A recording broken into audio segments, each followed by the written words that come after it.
بس باب توابع شروع ہو رہا ہے۔ باب توابع کسے کہتے ہیں کہ یتبع ما قبلہ فی اعرابہ خمسۃ، کہ یہ باب جو ہے وہ تابع ہوتا ہے اپنے ما قبل کے کس میں، فی اعرابہ، اس ما قبل کے اعراب میں۔ اچھا، یتبع خمسۃ عبارت کا ترجمہ یوں ہو جائے گا جو متن کا ترجمہ ہے، باب التوابع، توابع کا باب، یتبع ما قبلہ فی اعرابہ خمسۃ، خمسۃ یتبع کا فاعل ہو جائے گا کہ 5 چیزیں تابع ہوتی ہیں ما قبلہ، اپنے سے ما قبل کے کس میں تابع ہوتی ہیں، فی اعرابہ، اپنے اعراب میں۔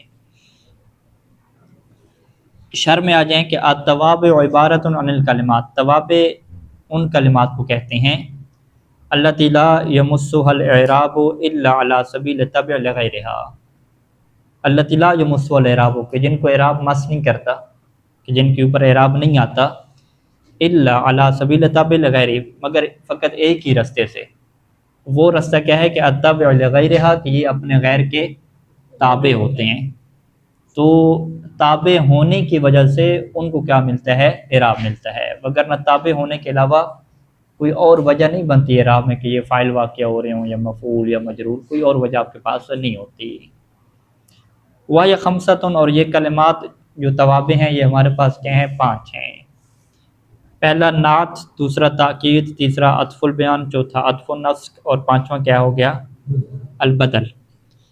وعدہ الزجاجی وغیرہ اربعۃ، زجاجی اور زجاجی کا جو غیر ہے اس نے کیا کیا، توابع کو 4 شمار کیا۔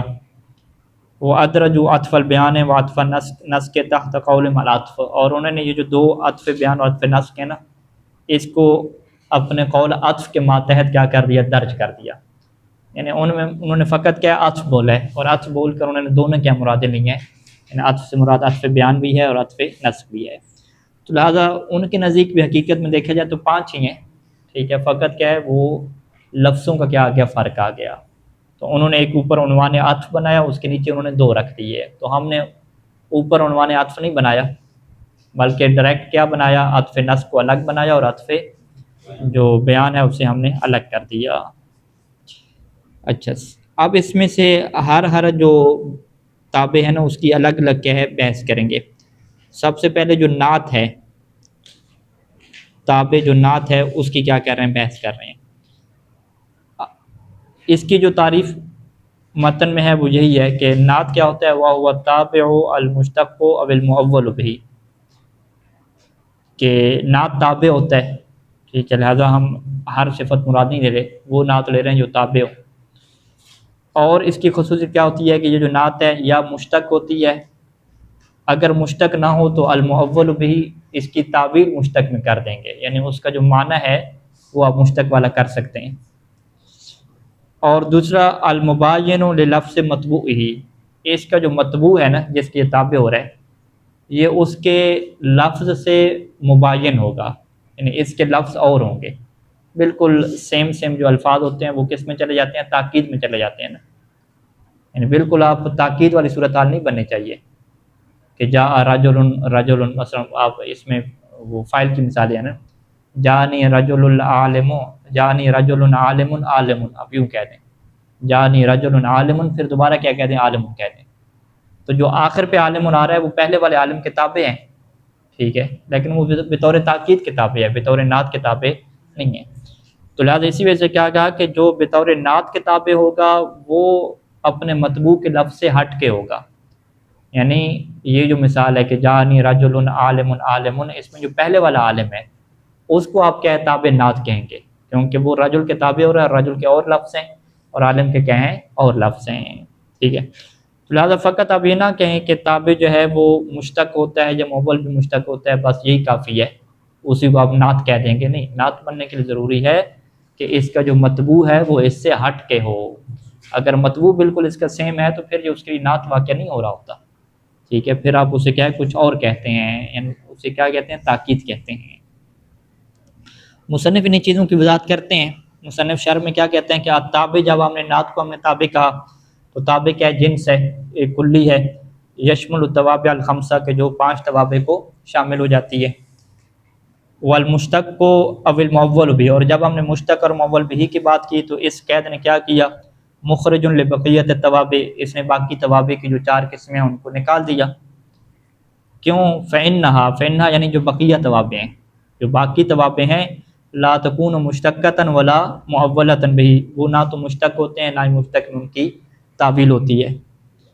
اب ایک ایک مصنف کیا ہے فوکس کر رہے ہیں. الا تری انک تقول فی التوقید، توقید میں آپ کیا نہیں دیکھتے کہ جاء القوم اجمعون میں اجمعون کا جو اعراب ہے رفع والا، یہ اس وجہ سے آیا کہ اجمعون تابع ہے قوم کے. اسی طریقے سے جاء زید میں زیدن میں جو دوسرا زید ہے وہ کیا ہے پہلے زید کے تابع ہے. ٹھیک ہے، تو اس میں آپ کیا دیکھتے ہیں؟ الا تری انک تقول فی التوقید جاء القوم اجمعون وجاء زید وفی البیان والبدل، اور بیان اور بدل میں آپ کیا کہتے ہیں؟ جاء زید ابو عبداللہ، جاء زید ابو عبداللہ. اور عطف نصب میں آپ کیا کہتے ہیں؟ جاء زید وعمر. تو یہ چاروں کیا مصنف نے کیا ہمارے سامنے کیا مثالیں رکھی ہیں کہ اس میں آپ مصنف کہتے ہیں کہ الا تری، کیا آپ نہیں دیکھتے یہاں پہ توابع فتجدها توابع جامدۃ، بس آپ انہیں کیا پاتے ہیں کہ یہاں پہ جو توابع ہیں وہ سارے کے سارے جامد ہیں، مشتق نہیں ہے. اجمعون جو پہلی مثال میں تھا وہ بھی جامد ہے، دوسری مثال میں جو زید تھا وہ جامع ہے. جاء زید ابو عبداللہ جب کہا تو ابو عبداللہ میں ابو عبداللہ بھی کیا جامد ہے. اسی طریقے سے جاء زید وعمر میں عمر بھی کیا ہے جی جامد ہے. لہذا جب ہم نے یہ کہا کہ نعت اس تابع کو کہتے ہیں کہ جو مشتق ہوتا ہے یا مشتق کی تعویل میں ہوتا ہے، تو مشتق کی تعویل کی قید سے ہی چاروں کے چاروں کیا ہو جائیں گے؟ خارج ہو جائیں گے. وَكَذَلِكَ سَائِرُ أَمْثِلَتِهِ، اسی طرح سے اس کی باقی مثالیں بھی آپ بنا لیں. ٹھیک ہے، سب مثالوں میں یہی صورت حال رہے گی کہ نعت والے تابع میں مشتق آئے گا لیکن باقی جو توابع ہیں وہاں پہ مشتق نہیں آئے گا. وَلَمْ يَبْقَ إِلَّا التَّوْكِيدُ اللَّفْظِي، ہمارے پاس توقید لفظی کیا باقی رہ جاتی ہے، یعنی تعریف کے اندر شامل ہو جاتی ہے. کیوں؟ کیونکہ توقید لفظی ہمارے پاس مشتق صورت میں آتی ہے. فَإِنَّهُ قَدْ يَجِيءُ مُشْتَقًّا، توقید لفظی کیا ہے کبھی کیا آتی ہے؟ مشتق طور پہ آتی ہے. کہ قول کا جاء زید الفاضل الفاضل، ٹھیک ہے، یہاں پہ اگر پہلا فاضل دیکھیں وہ تو نعت بن رہے ہیں، ٹھیک ہے، تابع نعت ہے. لیکن جو دوسرا فاضل ہے وثانی توقید لفظی، دوسرا فاضل کیا ہے؟ توقید لفظی ہے، اور وہ تعریف کے ماتحت کیا آ گیا؟ داخل ہو گیا. ٹھیک، کہاں تک تعریف؟ اگر مباین والے لفظ کو نہ رکھیں، فقط پہلا ایسا تعریف کا رکھیں. کون سا پہلا ایسا تھا؟ ہاں، تابع مشتق او معول بھی، تو اس کے ساتھ کیا آ جائے گا؟ الفاظل جو دوسرے نمبر والا ہے وہ بھی اسی کے اندر شامل ہو جائے گا. لہذا فاضل کو ہم کیا کہیں گے کہ فاضل بھی کیا بن رہا ہے؟ نعت بن رہے ہیں، تابع نعتی ہے. تو اس کو کیا نکالنا ہے ہم نے؟ فَلِهَذَا أَخْرَجْتُهُ بِقَوْلِي، چونکہ یہ تعریف کے اندر شامل ہو رہا تھا لہذا میں نے اس کو نکالا بقولی، اپنا یہ قول کہہ کے. کون سا قول؟ کہ المباین للفظ مطبوع ہی، کہ وہ مشتق اور جو معول بالمشتق ہے وہ پھر اپنے مطبوع کے لفظ سے ہٹ کے ہونا چاہیے، اپنے مطبوع کے لفظ کی طرح نہیں ہونا چاہیے، تب وہ کیا بنے گا؟ تابع نعتی بنے گا. لیکن اگر وہ اپنے مطبوع کے لفظ کی طرح ہو گیا، اس کے مترادف ہو گیا، اس کے مساوی ہو گیا بالکل، تو پھر ہم کیا کہیں گے کہ وہ تاکید میں چلا جائے گا، یعنی تابع تاکیدی میں چلا جائے گا، تابع نعتی سے اس کا کوئی تعلق نہیں رہے گا.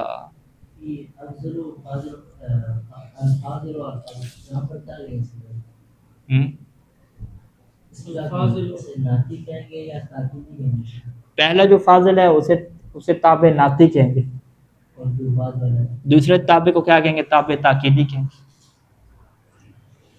دونوں تابع، ٹھیک ہے.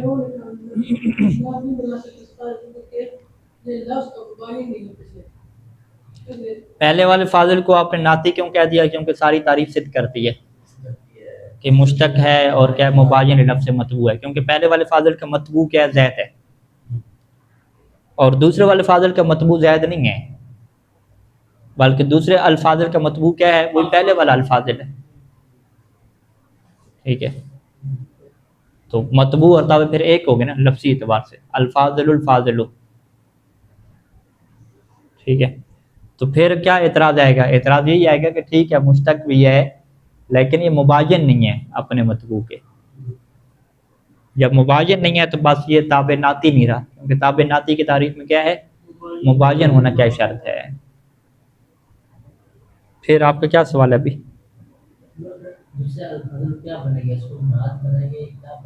تاکید تاکید تاکید بنائے، تاکید بنائے۔ ابھی توابع میں ایک بحث ہے کہ نہیں تاکید کی، ابھی وہ نہیں پڑھی، ٹھیک ہے؟ تو یہ جو دوسرے نمبر پہ فاضل ہے اس سے کیا بنائیں گے آپ؟ تاکید بنائیں گے۔ اچھا، فین قلتا، اگر ایک اعتراض ہو کہ بھئی آپ نے کہا کہ جو تابع مشتق ہوتا ہے اور مباین لفظ سے مطبوع ہوتا ہے وہ ہمیشہ کیا ہوتا ہے؟ نعت ہوتا ہے، ٹھیک ہے؟ مصنف کیا آپ کے سامنے قاعدہ کلی لے کر آ رہے ہیں کہ جب بھی آپ کسی تابع کو دیکھیں گے کہ وہ مشتق ہو اور اس کا مطبوع کیا ہے؟ اس سے مغایر ہو، تو آپ سیدھا اس کو کیا کہہ دیں گے؟ آنکھیں بند کر کے نعت کہہ دیں گے۔ لہذا جب بھی مشتق تابع بنتا ہوا آئے گا تو وہ نعت کی کیٹیگری سے ہوگا، یعنی اس میں فاعل ہوگا، اس میں مفعول صفت مشبہ وغیرہ ہوگا۔ واضح؟ اعتراض کرنے والا کیا کہتا ہے کہ قد یکون تابع المشتق کو غیر نعت، کہ کبھی ایسا بھی ہو سکتا ہے کہ جو تابع مشتق ہے وہ نعت نہ ہو، غیر نعت ہو۔ لہذا آپ کی تعریف کیا ہے؟ جامع افراد نہیں رہے گی، ٹھیک ہے؟ اور مانع غیر بھی نہیں رہے گی۔ جامع افراد تو ہے جائے گی، مانع غیر نہیں رہے گی، یہ یوں کہیں گے۔ یعنی ان قلت والا جو اشکال ہے وہ تعریف کے مانع غیر ہونے کے اوپر ہے۔ یعنی ایک بندے نے ایسی مشتق کی مثال ڈھونڈ کے لائی ہے کہ جو تابع تھا اور ساری تعریف فٹ آ رہی تھی لیکن وہ تابع ناتی نہیں تھا، ٹھیک ہے؟ اس نے مثال دی ہے عطف بیان اور بدل کی مثال دی ہے، ٹھیک ہے؟ اس نے کہا کہ قال ابو بکر الصدیق وقال عمر الفاروق، ٹھیک ہے؟ وہ کہتے ہیں کہ یہاں پہ جو الصدیق ہے نا وہ ابو بکر کے لیے نعت نہیں ہے، صفت نہیں ہے۔ ہم کہنا اچھی بات ہے، آپ مان رہے ہیں، ٹھیک ہے؟ صفت نہیں ہے، بلکہ یہ کیا ہے؟ یا بیان ہے یا بدل ہے۔ کیوں بیان بدل ہے؟ یعنی اس کا مطلب ہے کہ الصدیق اور نعت کے طور پہ کوئی نہیں لیتا، یہاں پہ صفت کے طور پہ نہیں لیتا۔ ابو بکر کے بدل میں دوسرا لفظ لے کر آ گئے ہیں صدیق، بدل اسے بنا لیتے ہیں، یا جو ہے وہ اسے کیا بنا لیتے ہیں؟ عطف بیان بنا لیتے ہیں۔ ان بیان میں کیا ہوتا ہے؟ اس کا جو لقب ہے جس سے لوگ جانتے ہیں وہ اس کو ذکر کر دیتے ہیں۔ تو بیان اور بدل دونوں کا مطلب یہ ہوتا ہے کہ یہ چیز صفت نہیں ہے کم از کم بندے کی، ٹھیک ہے جی؟ ہاں خود حقیقت دیکھیں، ناف میں خود اقرار ہو گیا۔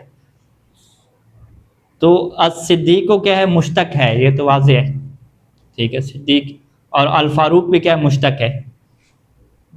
لیکن اس کے باوجود جب آپ اس کو تابع بناتے ہیں تو آپ کو تابع نعت کہنا چاہیے نا، ٹھیک ہے؟ مجھے مشتق جو ہو گیا، لیکن نحوی کوئی بھی نحوی اسے نعت ماننے کو تیار نہیں ہے۔ وہ کیا ترکیب کرتا ہے قال ابو بکر صدیق میں؟ وہ کہتا ہے کہ صدیق کو مرفوع کیوں ہے؟ وہ ابو بکر کو موصوف بنائے اور صدیق کو کی صفت بنائے، وہ یوں نہیں کرتا۔ عمر کو موصوف بنائے، الفاروق کو اس کی صفت بنائے، وہ یوں نہیں کرتا۔ وہ کیا کرتا ہے؟ وہ کہتا ہے کہ ابو بکر جو ہے، یہ جو صدیق ہے پہلی مثال میں، یہ ابو بکر کے لیے کیا ہے؟ یہ بیان ہے، ٹھیک ہے؟ یا اسے کیا کہہ دیتے ہیں کہ ابو بکر کے لیے کیا ہے؟ یہ بدل ہے، ٹھیک ہے؟ تو لہٰذا مصنف کی پر اعتراض کرنے والا کیا کہے گا کہ ابو بکر اور عمر کے مسئلے میں کیا کریں گے کہ جس کی جو صدیق اور فاروق ہے اس کو صفت ماننے کے لیے کوئی بھی تیار نہیں ہے، حالانکہ وہ تابع بھی بنا رہے ہیں، تابع بنا رہے ہیں لیکن تابع کو نعت کے طور پہ نہیں بنا رہے، ٹھیک ہے؟ تابع کو کس کے طور پہ بنا رہے ہیں؟ یا بدل کے طور پہ بنا رہے ہیں یا بیان کے طور پہ بنا رہے ہیں، ٹھیک ہے؟ اسی طریقے سے عطف نسخ کی وہ ایک مثال لے کر آتا ہے، رأیت کاتبا و شاعرا۔ وہ کیا کہتا ہے کہ یہاں پہ جو شاعرن ہے، شاعرن کو آپ نے منصوب کیوں پڑھا؟ کیونکہ یہ عطف ہو رہا ہے کس کے اوپر؟ کاتب کے اوپر۔ تو شاعر کیا ہے؟ مشتق ہے، اس میں فاعل ہے، تو اسے کیا ہونا چاہیے تھا؟ تابع نعتی ہونا چاہیے تھا۔ لیکن یہاں پہ تابع نعتی تو کوئی ناوی نہیں بنا سکتا نا، کیونکہ حرف عطف آ گیا ہے۔ جب حرف عطف آ گیا تو لہذا شاعر کو کیا کہیں گے کہ یہ منصوب کیوں ہے؟ معطوف ہونے کی وجہ سے۔ یہ تابع کیا ہو گیا؟ عطفی ہو گیا نا، تابع عطف کی وجہ سے ہے، واضح ہو گیا؟ تو لہٰذا یہ 3 مثالیں کیا ٹوٹل ہوگی ہمارے پاس کہ جہاں پہ ہمیں صفت مشبہ اس میں فاعل تابع بنتے ہوئے نظر آئے ہیں لیکن اس تابع کو نعت ماننے کے لیے کوئی تیار نہیں ہے، ٹھیک ہے؟ اب مصنف کیا کہتے ہیں؟ مصنف کہتے ہیں کہ جہاں تک صدیق اور فاروق کا مسئلہ ہے، قلت الصدیق والفاروق وان کان مشتقین، کہ اگرچہ دونوں ہی مشتق ہیں، وہ تو سب مان رہے ہیں، لیکن الا انہما صار لقبین علی الخلیفتین، مگر یہ آپ صفت نہیں رہے بلکہ کیا بن گئے ہیں؟ لقب بن گئے ہیں۔ تو لہٰذا اب آپ انہیں کیا ہے جی صفت نہیں کہہ سکتے۔ یعنی مصنف کیا کہہ رہے تھے کہ آپ کو لفظ فاروق اور لفظ صدیق سے کیا لگ رہا تھا کہ یہ جی مشتق ہے، اور مشتق کیا ہوتا ہے؟ صفت ہوتا ہے۔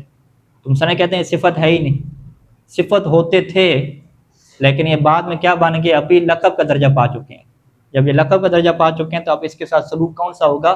لقب والا ہوگا، اب سلوک اس کے ساتھ صفت والا نہیں ہوگا۔ یعنی لقب میں کیا مطلب؟ یعنی یہ پھر کس کے ساتھ ملحق ہوگے؟ باب اعلام کے ساتھ ملحق ہوگے، یعنی زید اور بکر کی طرح یہ ہوگے، جیسے کنیت کا حساب کتاب ہوتا ہے۔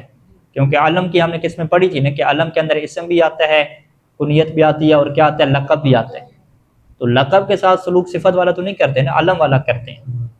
تو لہٰذا یہ ایک اچھی بات مصنف نے بیان کر دی کہ صدیق اور فاروق کی حیثیت علم کی حیثیت ہے، صفت کی حیثیت نہیں ہے۔ مجلس تیار ہوگی حسین صاحب ایسی، ٹھیک ہے۔ یہ ابن ہشام کی نحویوں کی گواہی آ گئی کہ آپ جو صفات بیان کر رہے ہیں صدیق اور فاروق کی، پہلے نحویوں کو سمجھاؤ کہ یہ صفات ہیں۔ نحوی کہہ رہے ہیں کہ اس کے ساتھ سلوک علم والا کریں گے، صفت والا نہیں کریں گے، جیسے زید اور عمر ہے، ٹھیک ہو گیا۔ شاعرن میں کیا کہیں گے؟ رائی تو کاتبن و شاعرن، وہ تو واضح ہے۔ کہتے ہیں کہ وہ شاعرن فی المثال المذکور نعتن، شاعر کو مثلا کہتے ہیں کہ ہم نعت ہی کہیں گے۔ نعت کہنے کا کیا مطلب ہے؟ یعنی تابع نعت ہی کہیں گے۔ وہ کیسے کہیں گے؟ ہم کہیں گے کہ حذف منعوتہ، آپ اسے عطف نہ کریں بلکہ آپ کیا کہیں کہ اس کا جو منعوت ہے نا موصوف، وہ کیا ہو چکا ہے؟ حذف ہو چکا ہے۔ وذالک المنعوت هو المعطوف، شاعر معطوف نہیں ہے بلکہ جو منعوت ہے نا وہ معطوف ہے۔ یعنی یہ جو شاعر ہے یہ تابع کس کا ہے؟ یہ تابع معطوف علیہ کا نہیں ہے، کاتبن کا یہ تابع نہیں ہے۔ یہ کس کا تابع ہے؟ وہ جو محذوف ہے نا اس کا کیا تابع ہے؟ وہ محذوف کیا ہے؟ وہ محذوف آپ کے پاس یعنی کوئی بھی آپ لگا سکتے ہیں نا، رجل لگا سکتے ہیں، مثلا رأیت رجلا کاتبا و رجلا شاعرا، تو آپ نے کیا کہ میں نے رجل کو دیکھا، تو رجل کیا ہو گیا؟ وہ تابع ہو گیا نا، تابع عطفی میں چلا گیا۔ تو رجل جب تابع عطفی میں چلا گیا تو رجل تو نعت نہیں ہے، وہ تو واضح ہے، وہ تو جامد ہے، تو لہٰذا ہمارا قانون باقی ہے۔ شاعر کو آپ نعت کے طور پہ تابع کہہ رہے ہیں، مثلا کیا کہہ رہے ہیں کہ شاعر جو ہے وہ تابع عطفی ہے ہی نہیں، یہ بھی کیا ہے؟ تابع نعتی ہے، لیکن اس کا جو منعوت ہے، اس کا جو موصوف ہے وہ کیا ہے؟ محذوف ہے۔ وَكَذَلِكَ كَاتِبًا، اسی طریقے سے کاتبن کو اگر آپ تابع بناتے ہیں تو کاتبن کو تابع تو وہ نہیں بنا رہے تھے، وہ سیدھا سیدھا کیا بنا رہے تھے؟ رائیتوں کے لیے کیا بنا رہے تھے؟ مفعول بنا رہے تھے نا، رائیتو کاتبن و شاعرن، کاتبن کو رائیتو کا کیا بنا رہے تھے؟ مفعول بنا رہے تھے۔ تو مصنف کیا کہتے ہیں کہ وَكَذَلِكَ كَاتِبًا لَيْسَ مَفْعُولًا، جس کاتبن کو آپ مفعول بنا رہے تھے وہ بھی حقیقت میں مفعول نہیں ہے، ٹھیک ہے۔ وَإِنَّمَا هُوَ صِفَةٌ لِلْمَفْعُولِ، بلکہ وہ مفعول محذوف کی کیا ہے؟ صفت ہے۔ اور اصل جملہ یہ تھا رأیت رجلا کاتبا، اور پھر دوبارہ عطف لگایا اور رجل کا عطف کس کے اوپر کیا؟ اس رجل کے اوپر کیا، ورجلا شاعرا۔ اچھا، اب اگلا جو عنوان ہے کہ اس تابع کا فائدہ کیا ہوتا ہے معنوی طور پہ؟ وَفَائِدَتُهُ تَخْصِيصٌ أَوْ تَوْضِيحٌ أَوْ مَدْحٌ أَوْ ذَمٌّ أَوْ تَرَحُّمٌ أَوْ تَوْقِيدٌ، یہ نعت کے کیا ہیں؟ فائدے ہیں۔ فائدۃ النعت، نعت کا فائدہ کیا ہوتا ہے؟ اما تخصیص و نکرۃ، اگر یہ نکرہ کی نعت آ رہی ہے تو نکرہ کو کیا مل جاتی ہے؟ تخصیص مل جاتی ہے، جیسے مررت برجل کاتب میں رجل اب نکرہ مختصہ ہو جاتا ہے نا۔ اور توضیح و معرفت، اگر یہ معرفہ کی نعت آ رہی ہے تو پھر اس معرفہ کی کیا ہو جاتی ہے؟ وضاحت ہو جاتی ہے، جیسے مررت بزید کے بعد کیا کہا؟ الخیاط کہا، تو زید کی کیا ہوگی؟ وضاحت ہوگی کہ زید کیا درزی بھی ہے۔ او مدح، یا نعت کیا ہے؟ مدح کے طور پہ بھی ذکر کی جاتی ہے، بسم اللہ الرحمن الرحیم میں آپ کیا کہتے ہیں؟ الرحمن اور الرحیم کیا ہے؟ دونوں نعت ہیں، اور یہ نعت کیا ہے؟ علی نحو المدح ہے۔ او ضمن، یا یہ جو نعت ہے وہ مذمت کے لیے بھی ہوتی ہے، جیسے اعوذ باللہ من الشیطان الرجیم، شیطان کی صفت کیا لے کر آئیں؟ الرجیم لے کر آئیں۔ الرجیم جو ہے وہ شیطان کے لیے کیا ہے؟ نعت ہے، لیکن مذمت کے لیے ہے، مدح کے لیے نہیں ہے۔ او ترحم، یا نعت کیا ہوتی ہے؟ رحم طلب کرنے کے لیے ہوتی ہے. اللہم ارحم عبدک المسکین، ٹھیک ہے. اس نے عبد کی جو صفت لگائی ہے المسکین، یہ کس ضمن میں لگائی ہے اس نے؟ اپنے آپ کی صفت مسکین کیوں لگائی ہے؟ وہ اس لیے لگائی ہے تاکہ وہ رحمت طلب کرے اللہ سے. یعنی ایسا نہیں ہے کہ آج کے بعد آپ اسے مسکین کہنے لگ جائیں، ٹھیک ہے. ایسے دعاؤں میں ہے نا، اہل بیت علیہ السلام خود کو مسکین کہتے ہیں، اللہ کے مقابلے میں فقیر کہتے ہیں، مذنب کہتے ہیں. تو اب آپ کیا کہیں گے کہ جی مولا علی علیہ السلام نے خود کو مسکین کہا ہے، حقیر کہا ہے، لہٰذا آج کے بعد ہم ان کو یہی نعت دیں گے. ہم کیا کہیں گے کہ بھئی انہوں نے مقام ترحم میں کہا ہے. مقام ترحم میں، مقام دعا میں جو انسان اپنے جملے کہتا ہے، وہ ایسا نہیں ہوتا کہ اس کی وہ نعت بن جائیں اور آپ اسی نعت کو بولنا شروع کر دیں. جب وہ مقام ترحم میں نہیں کہیں گے، مقام مدح میں کہیں گے، مقام مدح میں یعنی اپنے القاب بیان کریں گے، تو پھر آپ وہ اٹھائیں، القاب استعمال کریں. تو لہٰذا اہل بیت علیہ السلام کے جو القاب اٹھانے ہوتے ہیں وہ سیاق و سباق دیکھنا ہوتا ہے کہ کہیں وہ اپنا لقب جو ہے وہ مقام ترحم میں تو نہیں بیان کر رہے. مثلا فقیر ان کا لقب ہے کہ فقیر کیا کہ وہ اللہ کی رحمت کے فقیر ہوتے ہیں. انتم الفقراء، کہ تم سب کیا ہو؟ فقیر ہو، ٹھیک ہے. تو آپ کیا کہیں گے؟ آج کے بعد اپنے آپ کو فقیر کہیں گے. ہم کہیں گے نہیں، فقیر ہم اللہ کی نسبت سے ہیں، اور یہ اللہ اور ہمارا معاملہ ہے. جب ہم رحمت اس سے طلب کرتے ہیں تو ہم اس وقت یہ اپنی کیا نعت لے کر آتے ہیں. تو لہٰذا اس کا مطلب ہے کہ ہر نعت جو ہے وہ مدح نہیں ہوا کرتی، ہر نعت مذمت بھی نہیں ہوا کرتی. تو اپنے آپ کو فقیر کہنا، مسکین کہنا، گناہ گار کہنا، یہ مذمت ہے ایک طرح سے، لیکن یہ مقام مذمت میں نہیں ہے. یہ بندہ یہ کس مقام ہے؟ مقام ترحم میں ہے. ٹھیک ہو گیا. تو اسی طریقے سے آپ یہ جو مقام ترحم میں ہمارے پاس چیزیں آتی ہیں کہ جی کوئی بھی تمہاری تکلیف اور درد پورا نہیں کر سکتا سوائے اللہ تعالیٰ کے. اللہ تعالیٰ کی نسبت سے ہم سارے مضطر ہیں، ہم سارے فقیر ہیں. تو جب اہل بیت علیہ السلام خود کو فقیر کہتے ہیں، مجبور کہتے ہیں جی ہمارے پاس تو کوئی طاقت بھی نہیں ہے، کوئی اختیار بھی نہیں ہے، یہ جو اپنی وہ صفات لے کر آتے ہیں، یہ صفات کیا وہ مقام مدح میں لے کر آ رہے ہیں، مقام ذم میں لے کر آ رہے ہیں، مقام ترحم میں لے کر آ رہے ہیں، مقام ترحم میں لے کر آ رہے ہیں. اور ہمارے وہ جو دوسرے لوگ ہیں جن کو توحید کا زیادہ بخار ہوتا ہے، وہ یہی صفات جو اہل بیت نے کہاں پہ بیان کی؟ مقام ترحم میں بیان کی، اللہ کی نسبت سے اپنے مقام کو واضح کرنے کے لیے بیان کی. انہیں کو لے کر اہل بیت کی صفات کے طور پہ بیان کر رہے ہوتے ہیں. لوگ کہتے ہیں دیکھو جی رسول کے پاس تو کوئی طاقت ہی نہیں ہے، رسول کے پاس تو کچھ بھی نہیں ہے، وہ اپنے کو فقیر اور مسکین کہہ رہے ہیں. وہ تو کہہ رہے ہیں کہ اللہ کی میں کچھ بھی، اللہ نے مجھے نہیں دیا ہوا، کچھ بھی نہیں ہے، میرا تو کوئی اختیار بھی نہیں ہے، میں کیا کر سکتا ہوں. لہٰذا تم سارا میرے سے تعلق توڑو اور ڈائریکٹ ہو جاؤ، ٹھیک ہے جی. مجھ سے کوئی کیا ہے توسل کرنے کی اور میرے واسطے دینے کی ضرورت ہی نہیں ہے، ٹھیک ہے. یہ اشتباہ ہے بہت بڑا کہ وہ جو اللہ کے رسول نے اپنی صفات بیان کی ہیں کہ میں مضطر ہوں، میں تمہاری غم کو ختم نہیں کر سکتا، اللہ ہی غم ختم کرنے والا ہے. تو یہ سارا مقام ترحم میں ہے کہ وہ خود کو اللہ کی رحمت کے ماتحت سمجھ رہے ہیں. یعنی اس کا مطلب کیا ہوتا ہے کہ اہل بیت علیہ السلام اپنی ان صفات کو اللہ کی رحمت سے جوڑ رہے ہیں کہ ہم اللہ کی رحمت کے بغیر کچھ نہیں ہیں. ہمیں یہ نہ سمجھیں دعا کے مقام میں ہے، یا دعا کے مقام میں ہے، یا اللہ کی معرفت کے اظہار کے مقام میں ہے. یہ بہت سارے مقام ہوتے ہیں نا. اچھا، یا نعت کے کام کیا ہوتا ہے؟ تاکید کا بھی ہوتا ہے. جیسے تل کا عشرتن، جب کہہ دیا کہ یہ 10 ہیں تو دوبارہ کاملہ کیوں کہا؟ تاکہ اس کی تاکید ہو جائے نا، ٹھیک ہے. کیونکہ 10 ناقص اور 10 کامل تو کوئی چیز نہیں ہوتی نا. 10 مطلب 10 ہی ہوتے ہیں نا، نقص کیا مطلب وہ 10 نہیں ہے، 9 ہے. تو کاملہ کیا ہے؟ اسی کی تاکید ہے. فائدہ نوفق فی سور نفختن، نفختن وہی واحد کا صیغہ ہے، تو پھر واحدتن کیا ہے؟ اس کی تاکید کے طور پہ آ جائے گا. ٹھیک ہو گیا. اچھا، اب یہاں پہ ایک بحث مصنف جو ہے وہ چھیڑ رہے ہیں، جسے بحث کو کیا کہتے ہیں کہ صفت موصوف کے تابع ہوتی ہے، نعت منعوت کے تابع ہوتا ہے. کتنی چیزوں میں تابع ہوتا ہے؟ یہ بحث ہے. تو مصنف یہاں پہ جو باقی نحوی ہیں ان کے اوپر ایک بہت بڑا اعتراض رکھتے ہیں. پہلے مصنف گنوائیں گے کہ ہمارے پاس ٹوٹل کیا 10 چیزیں بنتی ہیں، ٹھیک ہے جی. اعراب میں آپ لے لیں تو 3 چیزیں ہوتی ہیں، مرفوع، منصوب اور مجرور. اچھا، مذکر مؤنث یہ 2 ہو گئیں، 3 اور 2 کیا ہو گئے؟ 5 ہو گئے. اسی طریقے سے آپ کیا ہے وہ واحد تثنیہ جمع لے لیں، 5 اور 3 کیا ہو گئے؟ 8 ہو گئے نا، ٹھیک ہے. اور آپ معرفہ اور نکرہ لے لیں تو 8 اور 2 کیا ہو گئے؟ 10 ہو گئے. تو مصنف کیا کہتے ہیں؟ بھی نحویوں نے ایک جملہ رٹا ہوا ہے اور وہ یوں کہہ دیتے ہیں کہ اس 10 میں سے 4 کے اندر اتباع ضروری ہے. ٹوٹل کیٹیگری 4 ہوگی نا، اعراب کی کیٹیگری ہوگی اس کے 3 آ گئی، تذکیر و تانیث کی آ گئی اس کے اندر 2 آ گئیں، تعریف و تنکیر کی اس کے اندر 2 آ گئیں، اور افراد و تثنیہ کی وہ کیا 2 آ گئی، یہ 4 کیٹیگری ہو گئی نا۔ تو ان لوگوں نے کیا کہہ دیا ناویوں نے کہ یہ جو 4 کیٹیگری ہیں نا، ان میں سے جو ہے وہ چاروں میں سے کیا، یعنی یہ 10 میں سے جو 4 ہیں نا، ان 4 کے اندر اتباع کیا ضروری ہے۔ ٹھیک ہے، آپ ان سے کیا جملہ سنیں گے، انہیں کہیں گے ہاں بھئی صفت اور موصوف کی اتباع کا کیا قانون ہے، تو وہ آپ کو کیا کہیں گے کہ 10 میں سے 4 کی اتباع ضروری ہے، یہ جو ان کا 10 میں سے 4 کی اتباع ضروری ہے۔ مصنف کیا کہیں گے، نہیں میرا جملہ کیا ہے، مختلف ہے، میں 10 میں سے 4 کی اتباع کی بات نہیں کرتا، میں 10 میں سے 2 کی اتباع کی بات کرتا ہوں۔ ٹھیک ہے، اب یہ بحث نکلے بھی باقی 2 کی اتباع کی طرف آپ کیوں نہیں جاتے، کہتے ہیں اس کی تفصیل ہے، اس کی بہت ساری صورتیں بنتی ہیں۔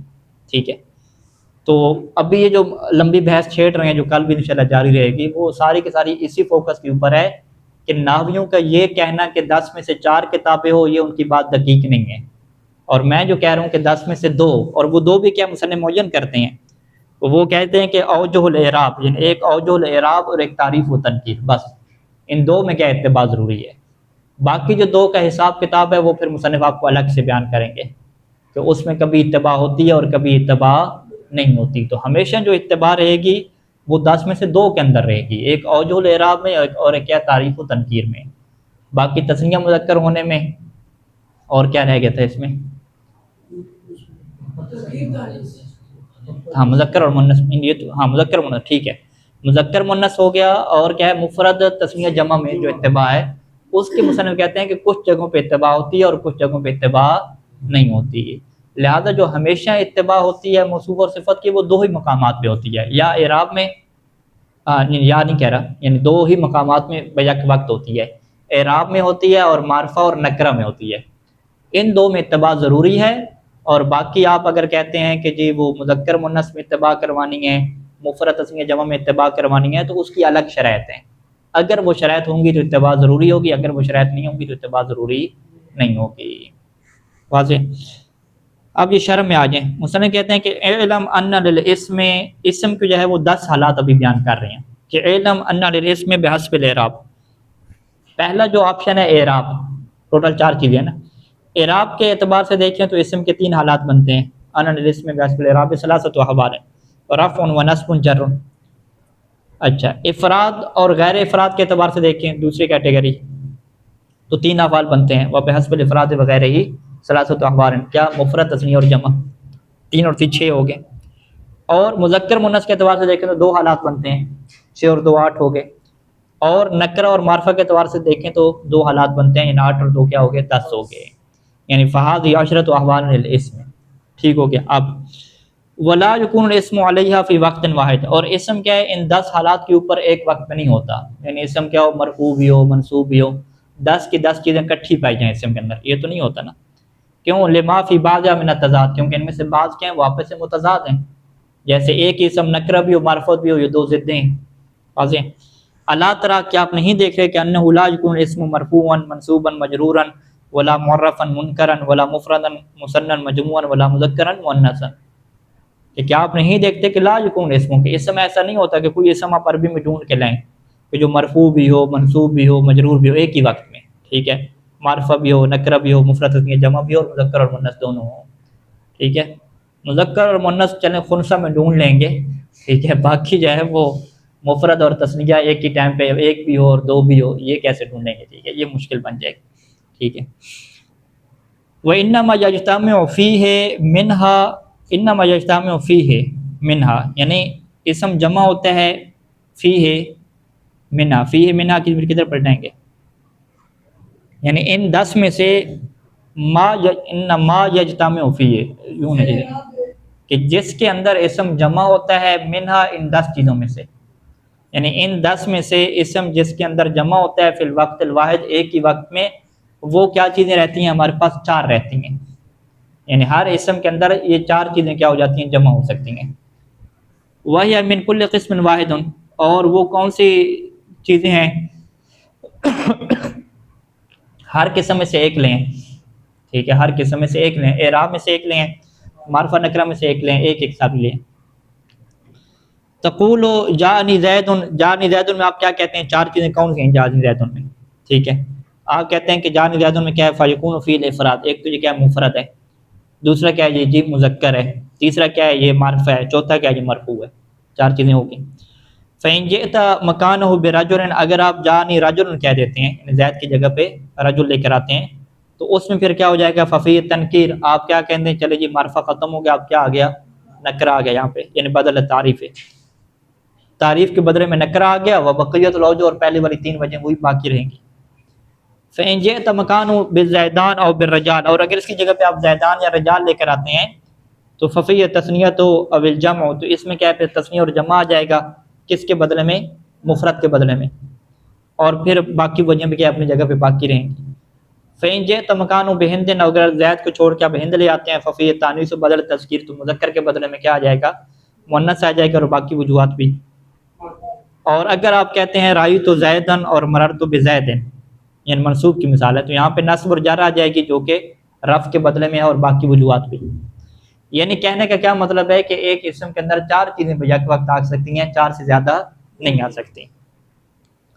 اب کہتے ہیں کہ وقع فی عبارت بعض الموربین، یہ ان کا دعویٰ پڑھ لیتے ہیں مصنف کی دلیل بعد میں۔ بعض موربین کی عبارت میں یہ جملہ واقع ہوا ہے، کون سا جملہ؟